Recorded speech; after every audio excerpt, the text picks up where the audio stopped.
Hi, I'm Sandy Peterson, and we're going to talk about the Crawling Chaos.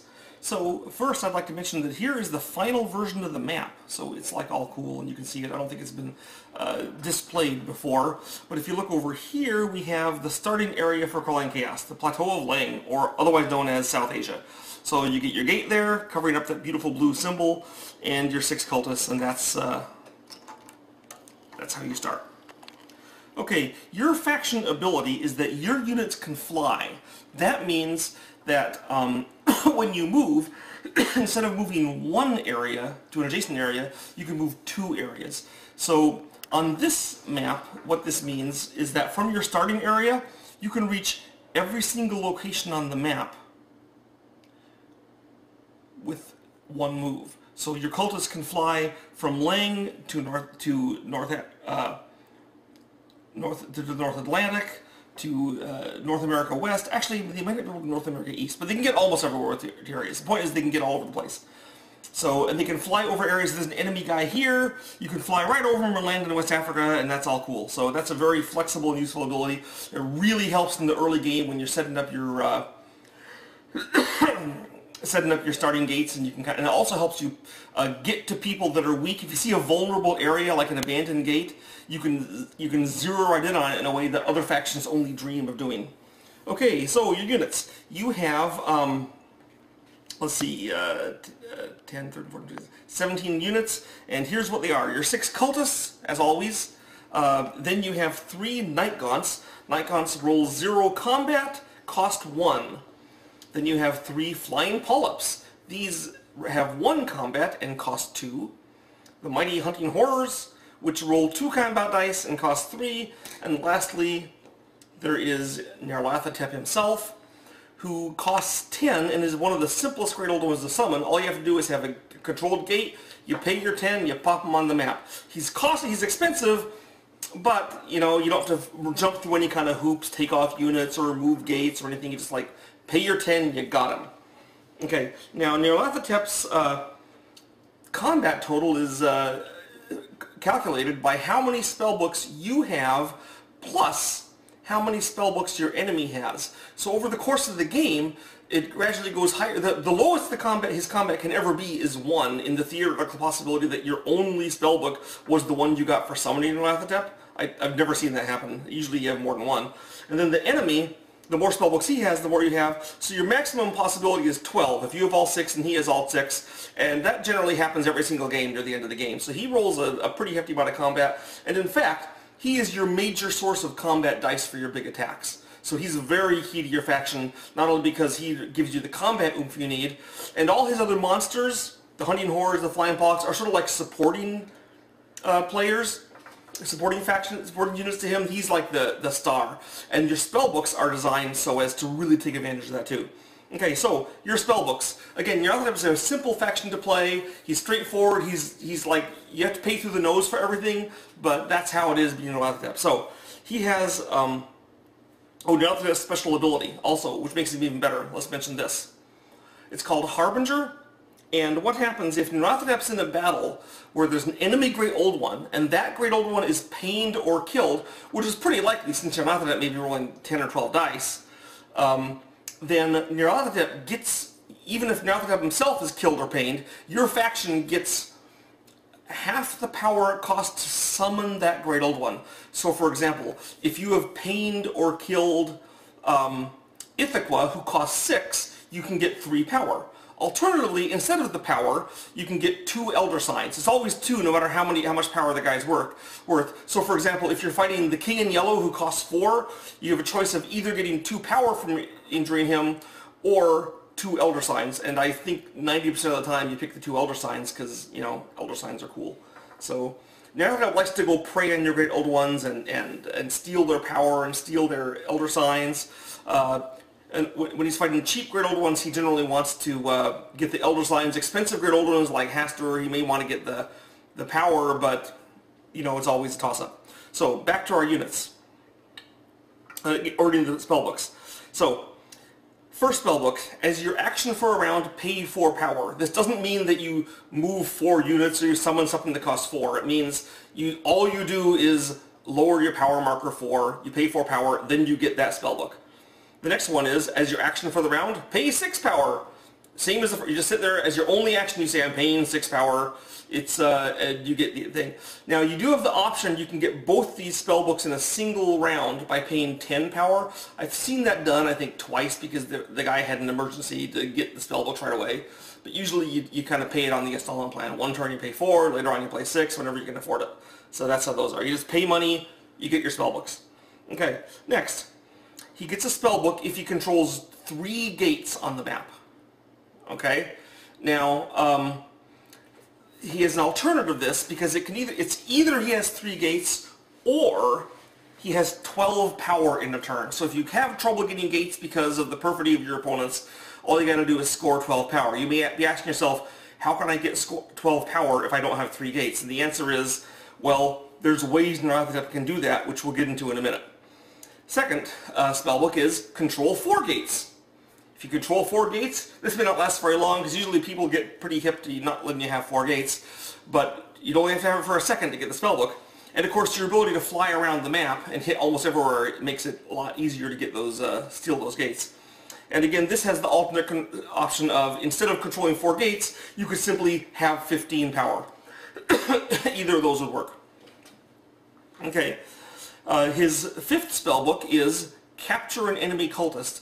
This one is something that's good to try to get early in the game. If you can't get it early with your predatory ways, then you have to go late in the game and use Nyarlathotep to get them. This one is probably the one that's the biggest pain for Nyarlathotep to get. So you have to be thinking about it from the start, how I can steal an enemy cultist. Okay, finally there is the Awaken Nyarlathotep. Every faction has a spellbook for Awakening a Great Old One. You do too. Pretty cool, huh? Okay, now we're going to talk about the spellbooks that we get. So one of the really cool spellbooks you get, I like to get it early. Beginning players often don't get it till late and so don't get the full advantage, but it's called Madness. What Madness does is, whenever anyone in the game is forced to retreat because of pains, instead of them picking where they go, you, the Crawling Chaos, pick where they go. This includes your own units. So even in battles you're not in. So Cthulhu is fighting Yellow Sign somewhere in the corner of the map. Now they have to retreat. You pick where they retreat. So you can arrange units so one of them has to be killed and can't retreat, or you can retreat them into the most awkward possible places. So the effect on this over the course of the game is, the earlier you get it, then the more the enemy players tend to have their units not optimally placed because they've been retreated into Australia or some godforsaken place, whereas your units always retreat into the best possible spot for the next round. So it's like a constant little suppression that they're paying to you all through the game. Whenever there's a fight, Nyarlathotep moves in there and treats the guys. And there's no way of stopping or canceling or getting rid of this. Once you have it, it's just there. It's just the way the game works. So it's pretty cool. Next, one of the earliest spellbooks is Abduct. This is the Night Gaunt spellbook. And the way it works is that if a battle is declared in an area with a Night Gaunt, so for example, let's say that these monsters here say, we want to kill your Night Gaunt. We're declaring combat on them. Well, what you do is you invoke Abduct, and before the battle starts, you remove the Night Gaunt. He just simply goes away. He flies off. But he doesn't go alone. He carries one of the enemy units with him. Now the enemy picks who's carried off. Okay, so they would say, well, here I have some Ghasts and a Gug. I know they're normally enemies, but they're friends here for this game. So the enemy would say, well, I'm losing my Ghast, and the Ghast is picked off the map and he dies too. So it's sort of a mutual suicide pact. You lose the Night Gaunt, but they lose their guy. Now, one of the tricks of the Night Gaunt is that you can place it in areas where the enemy has like an expensive unit they don't want to lose, and then they really don't want to fight you, because if they only have one expensive unit, that's sucky for them to have it killed by a crappy 1-point Night Gaunt. Night Gaunt also is a flexible unit because he is able to zip around the map, and he's very cheap. He's like your early gate defender. He's particularly obnoxious to players such as Opener of the Way and Cthulhu because they tend to have fewer but expensive monsters. Okay, next, the Flying Polyp. The Flying Polyp, sorry, not him, but his spellbook, Invisibility. The Flying Polyp has the ability to shift units sort of out of this plane of existence. So what happens is, before the battle, the Flying Polyp chooses one unit in the battle to not participate in the battle. They're turned invisible. They're out of the battle. So he can choose his own unit. So for example, if you have a Flying Polyp alone in an area, he can say, I choose me to be out of the battle. Then there's no battle because you're not in the battle. And like an I'm going to show an example here in a second. Or you can choose an enemy unit. Now with the Flying Polyp, unlike most abilities, you get to pick who is turned invisible. So let me give you an example here. Let's say that I have 2 Flying Polyps and a Night Gaunt here being attacked by these 2 nasty ghasts and a hideous Gug. Okay? What I could do is, I say, okay, the Flying Polyps are turning the ghasts invisible. They're not in the fight anymore. So they're just not in the fight. Then, I'm using Abduct to remove my Night Gaunt. Well, the only guy he has left to be carried off by the Night Gaunt is the Mighty Gug. So by use of invisibility and Abduct, you've killed a Gug without even rolling dice. Then of course the fight's over because, I mean, the Flying Polyps are still there, but there's no one to fight because the ghasts aren't in the fight because you turn them invisible. So that's an example of how that can work. I've seen that happen, that exact situation happen in the game, and it's pretty cool. Okay, Hunting Horrors. They have a spellbook too. It is called Seek and Destroy. The way it works is that when a battle is about to begin, just before, again, all their combat abilities here are pre-battle. You take a Hunting Horror from anywhere on the map, and you can teleport into the battle area. So let me give you an example. Let's say that you have Nyarlathotep that wants to go fight somewhere, and so you move here to fight him, and of course the obvious risk for Nyarlathotep is that when he moves there, like he's all alone, so if they roll a single kill, they'll kill Nyarlathotep. That sucks. So, you move there, you declare battle, and when the battle begins, your 2 Hunting Horrors you have previously built somewhere are summoned there for free, and look, you effectively got 3 guys in the battle for the cost of moving 1, because you only had to move him, and they just appear. So Hunting Horrors, essentially in this case, yeah, they add 2 dice, but their main function here is to add extra death, so it's harder to get Nyarlathotep. And they can also use it, say you have something puny, like you have a Mirror Cultist here, they declare battle at. Well, the Hunting Horrors fly in, now you got some combat oomph. A lot of Nyarlathotep's combat abilities sort of work like this. They're good defensively. You know, a Night Gaunt makes it hard to attack a single unit. The Flying Polyps makes you attacking with 1 unit is completely worthless. He just turns you invisible, and so forth. Okay, Nyarlathotep, he has 2 spellbooks that affect him. One of them is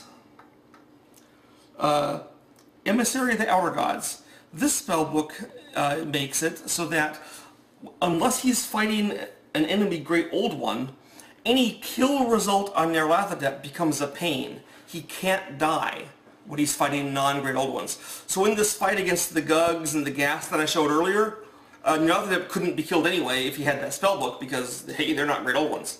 Okay? So he may choose not to bother to fly in his Hunting Horrors with Seek and Destroy, because why bother? Because they can get killed and he can't, so he's immune. The final spellbook I'm going to talk about is everyone's favorite. It's called the 1,000 Forms. And the way it works is like this. It's an action that costs 0. And what happens is Nyarlathotep it says, I'm doing 1,000 Forms. And he rolls a 6-sided die. Okay? Once he gets the result, say it's 4, okay, his opponents have a choice. They could either pay him 4 power between them. Sorry, they could either lose 4 power between them. They have to figure out how to divvy up the loss. Or if they refuse to take the loss, Nyarlathotep gets that 4 power and they don't lose anything. So for example, if you have 3 other players and you roll a 4, they're like, well, you lose 2 and I'll lose 1 and he can lose 1. If they don't agree, then they don't lose the power, but you gain 4 power. So usually, this is kind of a win-win for you as Nyarlathotep, because either they lose a bunch of power, which is cool, or you gain a bunch of power, which is cool. So no matter what, you're happy. And also they have 60 seconds to make their agreement, and usually there's like bickering going on. If you see the Yuggoth map film we did, you can see some of that bickering happening with the 1,000 Forms. Now you can only do 1,000 Forms once during the whole action turn. So after you do it, you flip it face down on the chart, so you can't do it again. It refreshes on the next Gather Power phase. So one of the things interesting about Nyarlathotep is that although he has ways of getting extra power, his 1,000 Forms ability, which either loses enemies' power or gives him his own, and of course Harbinger, where he can just up steal power, gain power by killing enemy Great Old Ones or injuring them. His ways of gaining power all happen during the course of play. So he's not first player necessarily all the time, but he gets power in the game, so he's often the last guy to be doing things because, his Thousand Forms and his Harbinger gave him power during the course of play. So he often can end up sitting in a pretty good place.